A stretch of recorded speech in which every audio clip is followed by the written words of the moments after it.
এই পশুর ভিতরে হালাল বস্তু তৈরি করে তোমার খাবারের ব্যবস্থা করেছি। ওয়া ইন্না লাকুম ফিল আনআমি লাইবরা নুসকিকুম মিম্মা ফি বুতুনিহি মিন বাইনি ফারসিন ওয়া দামিন লাবানান খালিসান সাইগান লিশ-শারিবিন। তোমাদের চতুষ্পদ জন্তুর মধ্যে দেখবে বুদ্ধিমান দূরদৃষ্টি সম্পর্ক লোক যারা, তাদের জন্য আমি এর মধ্যে নিদর্শন রেখেছি। তোমাদের দুগ্ধবতী গাভীগুলি যার দ্বারা তোমরা দুধ পাও, এগুলি জমিনের ঘাস খেলো, খড় খেলো, আর এর দ্বারা রক্ত তৈরি হলো, পায়খানা তৈরি হলো, পেশাব তৈরি হলো, পাশাপাশি রাস্তা দিয়ে পরিষ্কার সুস্বাদু দুধ আমি আল্লাহ রাব্বুল আলামিন তোমাদের জন্য দান করেছি। এত নিয়ামত আল্লাহ পাক দিলেন, আল্লাহ পাকের বিনিময় কিছুই চান নাই। কিছু চাইছেন নাকি? বলেন, কিছু চেয়েছেন? কিছুই চান না। দেখেন, এই যে ঠান্ডা মৌসুম চলছে, এখন কি মৌসুম? শীতের মৌসুম। এই পৃথিবীটাকে আমরা আমাদের একটা রুমকে যদি ঠান্ডা করতে চাই, তাহলে আমরা কি লাগাই? রুমে এসি লাগাই। প্রত্যেক মাসে বিল দেওয়া লাগে না লাগে না? বিল দিতে হয়। একটা রুম এসি দিয়ে ঠান্ডা করতে প্রত্যেক মাসে 500, 1000, 2000, 2500 রুম হিসাবে এর ভাড়া দেওয়া লাগে, এর চার্জ দিতে হয়। এত বড় বিশ্বটা আল্লাহ পাক ঠান্ডা করে ফেলেছেন। কত বড় এসি প্লান্ট আল্লাহ পাকের, সুবহানাল্লাহ। কত বড় এসি আল্লাহ ছেড়ে দিয়েছেন। এখন ডিজেল জ্বালায় আগুন তৈরি করেন, কাঠ জ্বালায় আগুন তৈরি করেন। পৃথিবীর মানুষের হাতে আগুন জ্বালাবার, উত্তাপ সৃষ্টি করার যত রকমের টেকনোলজি আছে, সব যদি একত্রিত করা হয়, সূর্য প্রতি সেকেন্ডে যে তাপ বিকিরণ করে পৃথিবীর জন্য, সারা পৃথিবীর সমস্ত মানুষ এক জায়গায় হইয়া কিয়ামত পর্যন্ত প্রচেষ্টা করিও ওই 1 সেকেন্ডের তাপ তৈরি করতে পারবে? পারবে না।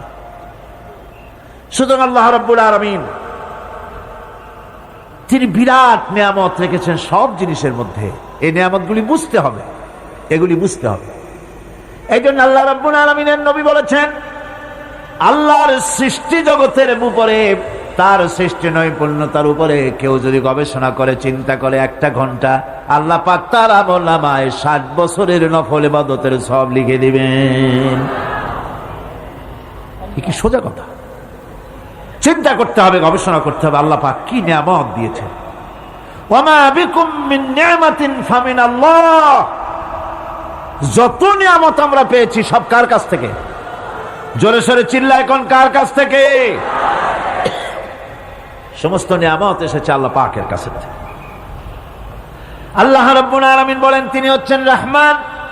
ওয়াল্লাহু জাআলা লাকুম মিন বুয়ুতিকুম সাকানান ওয়া জাআলা লাকুম মিন জুলুদিল আনআমি বুয়ুতা।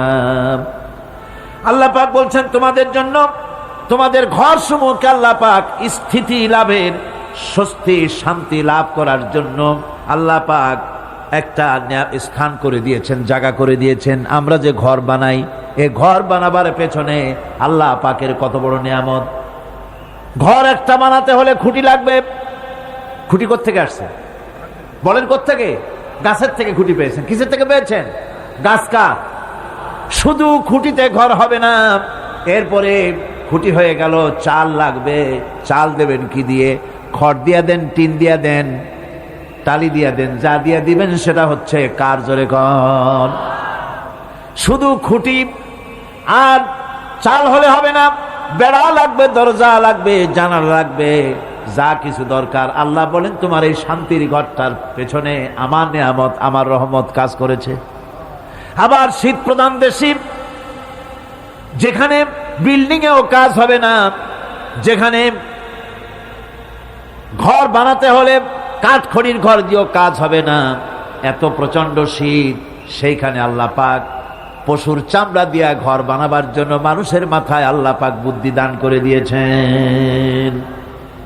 আল্লাহ পাক বলছেন, জুলুদিল আনআমি বুয়ুতা, চামড়া দিয়ে ঘর তৈরি করা হয়, এস্কিমোরা করে, দেখে আসবেন, চামড়া দিয়ে ঘর তৈরি করা হয়। আল্লাহ পাক এই পশু দিয়ে মানুষের এত উপকার করছেন। তিনি রহমান। এই রহমত থেকে পৃথিবীর কেউ বঞ্চিত নয়। সমস্ত প্রাণী সমূহকে আল্লাহ পাক এই বিরাট নিয়ামত দান করেছেন। একটি মানুষ যতই সংকীর্ণ হোক, অসভ্য জীবন যাপন করুক, ইলিটারেট হোক, মূর্খ হোক, লেখাপড়া কিচ্ছু জানে না, একটা পর্ণ কুটিরের ভিতর এক কৃষক বাস করে, সেও যদি চিন্তা করে তাহলে অন্তত এতটুকু উপলব্ধি তার আসবে যে সে অসুখ হলে পরে তার আশেপাশে লতা গুল্ম গাছের শিকড় বেটে খেলে পরে তার অসুখ ভালো হয়ে যায়, ঠিক কিনা? এখন তো অসুখ ভালো হওয়ার জন্য কোনো অসুবিধা নাই, কোনো সমস্যা নয়। পত্রিকার ভিতরে অ্যাডভার্টাইজ আসতেছে, স্ট্যাম্পের উপরে লিখে দেব আখেরি লেখা, বিশ্বব্যাপী চ্যালেঞ্জ। মেয়ে লোকও চ্যালেঞ্জ দিতেছে, পুরুষও দিতেছে, পাগলও দিচ্ছে, ছাগলও দিচ্ছে, সবাই মিলে চ্যালেঞ্জ করছে। পত্রিকাগুলি পয়সার লোভে আবার এগুলি ছাপতেছে। সব রকমের রোগ, অসুখ, সব রকমের ওষুধ তারা দিতে পারবে।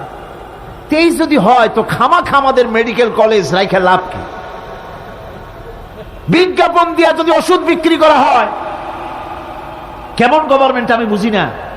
এই পাগল ছাগলের বিজ্ঞাপনগুলি ছাপা হয় পত্রিকায়, লোকেরা বিভ্রান্ত হয়, লোকেরা বোঝে না। তাদের কাছে গেলেই মুখ দেখেই বলে দেবো এরকম আসতেছে, পাগলের মতো চেহারা, মুখ দেখেই বলে দেবে শেষ দর্শন, আর দর্শন জিন্দিগিতে করা লাগবে না। ছোট্ট ছোট্ট পোলাপানো এরকম এক এক জায়গায় হইতেছে। খুলনা জেলার দাকপ এলাকায় একবার শোনা গেল সেখানে ছাগলে পানি পড়ে দেয়, যে যাবে তার রোগ ভালো হবে। কি শিক্ষিত কি অশিক্ষিত সমানে গিয়ে লাইন দিতে লাগলো। ছাগলের বাড়ি, ছাগলের কাছে পানি ধরে। এখন ছাগলের কাছে কিছু ধরলি তো সে শোকে, শুকতে গেলেই মনে করে যে পড়িয়ে দিছে, দম করে দিছে, আর খাইতেছে। এরপরে ছাগলওয়ালার বাড়ি এক ছাগল দিয়া হাতির মালিক হয়ে গেছে সে, বাড়ি বিল্ডিং টিল্ডিং করে সর্বনাশ। কি আজীব তামাশা, কি আশ্চর্য দেশ। এমন কোন রোগ নাই যে এই সমস্ত পাগল ছাগলের চিকিৎসা ভালো না হবে। এগুলি অ্যাডভার্টাইজ দিয়ে চলছে। আল্লাহ পাক মানুষকে অসুখ দিয়েছেন, অসুখের আবার ওষুধও দিয়েছেন। কারণ আলহামদুলিল্লাহ, লিকুল্লি দাইন দাওয়াও, প্রত্যেকটি রোগের ওষুধ আল্লাহ তৈরি করেছেন। সুবহানাল্লাহি বিহামদিহি। কালো জিরা সম্পর্কে রাসূল করিম সাল্লাল্লাহু আলাইহি সাল্লাম বলেছেন, হাদিহি হাব্বাতুস সাওদা, এটা হচ্ছে কালো দানা। দাওয়াউন লিকুল্লি দাইন ইল্লা সাম, মৃত্যু ছাড়া সকল রোগের ওষুধ কালো জিরার মধ্যে আছে। আবার মধু সম্পর্কে আল্লাহ পাক বলেছেন, এটি হচ্ছে গোটা পৃথিবীর সমস্ত মানুষের জন্য রোগের প্রতিষেধক। একজন নিরক্ষর মানুষও, যিনি লেখাপড়া কিছুই জানে না, সে লোকটাও টের পায় অসুখ বিসুখ হলে সে আশেপাশে লতা গুল্ম বেটে তার থেকে তার রোগ নিরাময় করতে পারে। রৌদ্রের দাবানল থেকে বাঁচার জন্য সে গাছের আশ্রয় নিতে পারে। তরুণ গাছ থেকে ফার্নিচার তৈরি করতে পারে। আবার এই গাছ থেকে সুস্বাদু ফল পেতে পারে। আর এই গাছ যখন বুড়ো হয়ে যায় তখন তার দিয়ে সে ফার্নিচার তৈরি করতে পারে। অসংখ্য নিয়ামত তার চতুর্পাশে ছড়ানো থাকে। একটা নিরক্ষর মূর্খ ব্যক্তিও যদি চিন্তা করে তাহলে আল্লাহর রহমত সম্পর্কে জানতে তার মোটেই কষ্ট হওয়ার কথা নয়। মূল কথা হলো চিন্তা করা, গবেষণা করা। আল্লাহ পাক এই জন্য বারবার বলেছেন, লা আয়াতিন লিকাউমিন ইয়াতাফাক্কারুন, লা আয়াতিন লিউলিল আলবাব, যারা নাকি চিন্তাশীল গবেষক, মাথায় গিলুটিলু যাদের আছে, ওরা এগুলি খুব ভালো করে বুঝবে। আল্লাহ রাব্বুল আলামিন এই পৃথিবীকে তার রহমত দিয়ে ছেড়ে রেখেছেন, অসংখ্য রহমত দিয়ে রেখেছেন। আর তার রহমত সৌন্দর্য বিবর্জিত নয়, তার রহমত দিয়েই সব সুন্দর হয়ে সাজিয়ে গুছিয়ে আল্লাহ পাক তৈরি করেছেন। আকাশটাকে সাজিয়েছেন। কোরআনে কারীমের মধ্যে রব্বুল আলামিন বলেন, ওয়ালাকাদ যায়্যানাস সামাআদ দুনিয়া বিমাসাবিহা ওয়া জাআলনাহা রুজুমান লিশ-শায়াতিন। এই দুনিয়ার আকাশখানিকে তারকা প্রদীপ দিয়া সাজায় রেখেছি মনের মতন। দেখো তুমি তাকাইয়া, এই পৃথিবীটাকে, এর আকাশটাকে সুসজ্জিত করা হয়েছে। আল্লাহ পাক সৌন্দর্যবোধ এত বেশি, যা গতকাল আমি আলোচনায় বলেছি, রব্বুল আলামিন তার আপন রহমত দিয়া, কুদরত দিয়ে এই পৃথিবী সব সাজিয়ে গুছায় দিয়েছেন। আল্লাহ পাক বলছেন, ইন্না ফি খালকিস সামাওয়াতি ওয়াল আরদি ওয়াখতিলাফিল লাইলি ওয়ান নাহার লাআয়াতিন লিউলিল আলবাব। নিঃসন্দেহে এই পৃথিবী, যারা জ্ঞানবান, যারা চিন্তাশীল, তারা আকাশ এবং জমিনের সৃষ্টির ব্যাপারে চিন্তা করবে, রাত এবং দিনের পরিবর্তনের ব্যাপারে তারা গবেষণা করবে। রাত দিনের পার্থক্য মানুষের জীবনকে পদ্ধতিগত দিক থেকে দুই ভাগে বিভক্ত করেছে। একটা হচ্ছে দিন আর একটা হচ্ছে রাত। وَجَعَلْنَا اللَّيْلَ لِبَاسًا وَجَعَلْنَا النَّهَارَ مَعَاشًا। আল্লাহ পাক বলেন, আমি দিনকে রুজি রোজগার করার জন্য, কামাই রোজগার করার জন্য দিন তৈরি করেছি, আর আরাম করার জন্য আমি রাতকে তোমাদের জন্য আচ্ছাদন করে দিয়েছি, তোমাদের জন্য রাতকে আরাম করার জন্য করে দিয়েছি। দিনের বেলায় কাজ করবে, রাতের বেলায় আরাম করবে। ঘুম আল্লাহর একটি নিয়ামত। ঘুম আল্লাহর কি? আল্লাহর এক বিরাট নিয়ামত। সারাদিন কাজ করার পর মানুষ যখন ঘুমায় যায়, সারাদিনের ক্লান্তি এবং শ্রান্তি সব শরীর থেকে দূর হয়ে যায়। সকালবেলায় আবার কাজ করার জন্য শরীর প্রাণবন্ত আর সজীব হয়ে যায়। এই ঘুম যার হয় না, সেই বুঝতে পারে কি নিয়ামত সে হারায়। আল্লাহ পাক যেন সারা জীবন যতটুকুন ঘুমের স্বাস্থ্যের জন্য আমাদের প্রয়োজন, আল্লাহ যেন এই নিয়ামত থেকে আমাদেরকে বঞ্চিত না করেন। আমরা বলি আমিন। ঘুমের জন্য মানুষ ঘুমাইতে না পারলে পাগল হয়ে যায়। কি বিরাট নিয়ামত এই ঘুম আল্লাহ পাক মানুষকে দিয়েছে। আমার বন্ধুগণ, এভাবে করে আল্লাহ রাব্বুল আলামিন মানুষের একঘেয়েমি দূর করার জন্য সকাল করেছেন, দুপুর করেছেন, বিকেল করেছেন, সন্ধ্যা করেছেন, রাত করেছেন, ঘুমাবার ব্যবস্থা করেছেন, কামাই রুজির ব্যবস্থা করে দিয়েছেন, রুজি রোজগার করার ব্যবস্থা করেছেন। সবকিছু তিনি রহমান বলে, তিনি দয়াবান বলে মানুষের সব প্রয়োজন আল্লাহ পাক মিটিয়ে দিয়েছেন। আল্লাহ সুবহানাহু ওয়া তাআলা তিনি বলছেন, আমার রহমতেই পৃথিবীর মাটি থেকে তোমাদের ফসল উৎপাদিত হয়। তোমরা দেখো, আফারাআইতুম মা তাহরুসুন আআনতুম তাজরাউনাহু আম নাহনুজ জারিউন। জমিন থেকে ফসল কে উদ্গত করে? উদ্ভিদকে কে গজায়? তুমি গজাও না, আমি গজাই। আল্লাহ পাক বলেন, সমস্ত উদ্ভিদগুলি আমি তোমাদের জন্য গজায় দেই, উঠায় দেই। এরপরে যখন ফসল হয়, ফসল পাকা দেখে মানুষ তখন মুছে তেল মাখে, ফুর্তি করে, আনন্দ করে। এবার ফসল খুব ভালো হয়েছে, ভালো করে গান দেব। মানুষেরাই চিন্তা করে, বেশি ফসল হয়েছে, গান বাজনা, থিয়েটার, গুনাগার বিবির গান, এগুলি ভালো করে শুনতে হবে। গাছে কাঁঠাল, গোপে তেল, জমিনে ফসল, মুছে তেল মাখে আনন্দ করে যে গান বাজনা করবে। আল্লাহ পাক বলেন, দেখো, লাউ নাশাউ জাআলনাহু হুতামান ফাযানতুম তাফাক্কাহুন। যদি আমি ইচ্ছে করি তাহলে তোমার ফসলকে আমি কুটায় পরিণত করে দিতে পারি। তখন তো তুমি নিজের কপালে করাঘাত করবে আর বলবে, আহারে মাহরুম হয়ে গেলাম, বঞ্চিত হয়ে গেলাম। আল্লাহ যদি ইচ্ছে করেন তাহলে ফসলগুলিকে আল্লাহ পাক তুষে পরিণত করে দিতে পারেন না? সিটায় পরিণত করে দিতে পারেন না? অবশ্যই। সেই জন্য আল্লাহ পাক বলছেন, যেগুলি সব আমার ক্ষমতা, আমি আপন নিয়ামতে, আপন বরকতে, রহমান নামের কারণে আমি তোমাদের সব আমি গুছিয়ে দিচ্ছি। আল্লাহ পাক ফসলের জন্য, আপনার জমিনের ফসলের জন্য আল্লাহ পাক বিনা পয়সায় সারের ব্যবস্থা করে দিয়েছেন। জোরে কোন সুবহানাল্লাহ। সেই সারটা হচ্ছে কি?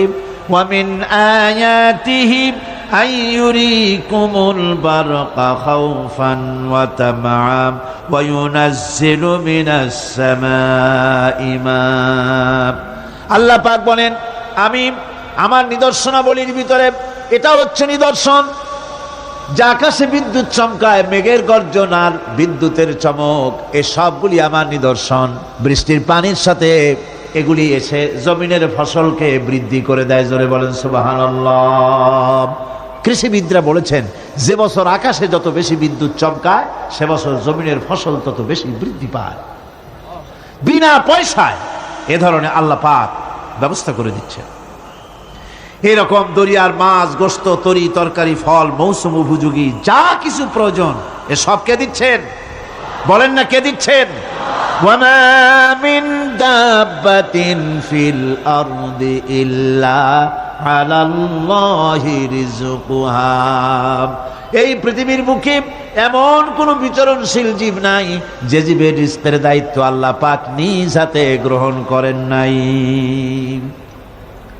এবার দেখেন আল্লাহ পাক আরো বলছেন, ওয়াকাইয়্যিম মিন দাব্বাতিন লা তাহমিলু রিজকুহা আল্লাহু ইয়ারযুকুহা ওয়া ইয়্যাকুম।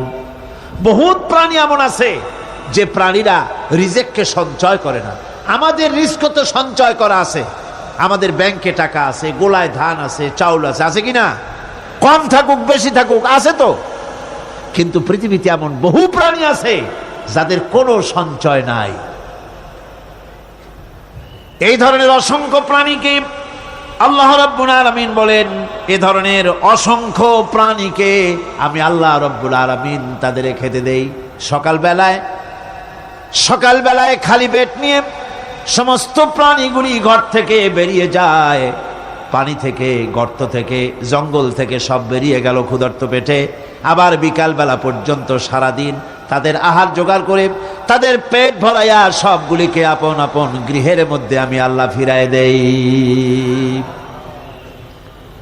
সেই জন্য আল্লাহ পাক বলছেন, ইয়া আইয়ুহান নাসু যকুরু নি'মাতাল্লাহি আলাইকুম হাল মিন খালিকিন গায়রুল্লাহ ইয়ারযুকুকুম মিনাস সামাই ওয়াল আরদ লা ইলাহা ইল্লা হুয়া ফাআন্না তুফাকুন। হে মানব সকল, স্মরণ করো আল্লাহ পাকের সেই নিয়ামতের কথা, যে নিয়ামত ওই আল্লাহ ছাড়া কে আছে যে তোমাকে আকাশ থেকে রিজকের ব্যবস্থা করেন, যিনি তোমাকে খাওয়ার দাওয়ার ব্যবস্থা করেন। তিনি ছাড়া কেউ নাই এই পৃথিবীর বুকে, আকাশে এবং জমিনে। তিনি এক এবং একক। ওয়া ইলাহুকুম ইলাহুন ওয়াহিদ লা ইলাহা ইল্লা হুয়ার রাহমানুর রহিম। তিনি হচ্ছেন তোমাদের ইলাহ, তিনি এক, তিনি একক। সুতরাং তিনি হচ্ছেন পরম দাতা এবং বিশেষ নিয়ামত যিনি দেন, পরম দাতা এবং দয়ালু। কোরআনে কারিমে যখনই আমরা বলেছি আলহামদুলিল্লাহি রাব্বিল আলামিন, আল্লাহ পাক খুশি হয়েছেন। প্রশ্ন হয়েছে তার কি আরো কোন গুণ আছে?